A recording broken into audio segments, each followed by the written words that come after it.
Can you imagine Ruto ama Gachagua anakalakala kwa hiyo kanisa hapo. Alafu wekelee rais makofi. Kisha vote, ondokea hapo. Ikiondoka alafu mtu mwenye nimepigia kura aibiwe. Uli ataibiwa hata yeye akaibe.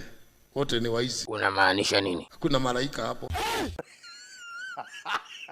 Wewe ukisha vote mtu akishindwa si ni shauri yake. Sipomtetea alafu mtu mbaya aingiaje? Ulikuwa naye kwa tubu ya mama yake? Hapana. Si alikuwa peke yake? But I think inafaa nimsaidie ndiye apate tusaidie. Hata akichaguliwa hakuna meno atakuongeza. By the way uko na point. Kama umeibiwa hata wewe ni mwizi, ndio ukaibe huko.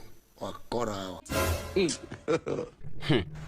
Msipigane. Kama ni shetani amesababisha haya. Usiniambie mambo ya shetani.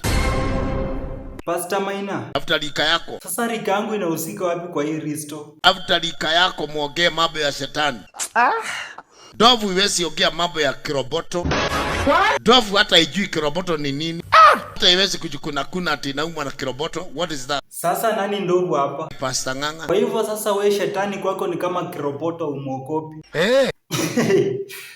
Okay, tuendelee na siasa. Amekuja na chama. Kila mtu ana chama yake. Sasa hizi vyama ni vya nini? Jaribu kuconfuse Christian. Kila mtu anakuja na yake na kala yake na kofia yake na hiyo. Bwana madhani Agosto.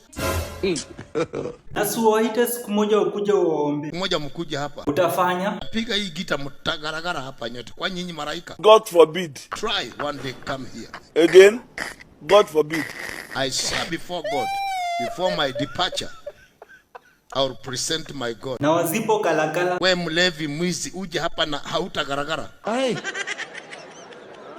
Kwani hawa anagaragara? Na sasa tuliwaona kwa Ben Hill hawapo kalakala. Angalia Ben Hill nikasema, we Ben Hill kwa nini hawa uaji hawagaragari? Can you imagine Ruto ama Gachagua anakalakala kwa hiyo kanisa hapo. Alafu wekelee rais makofi. Ama security hawezi kukubali. Si ni mtu yeye atagaragara tu, kwani hata zikwa. Wewe ongea tu hivyo. Kuna mtu atakutumia Subaru hapo, mimi si yuko. Tuma! Si utume mjinga. Tuma! Mjinga wewe. God have mercy upon us.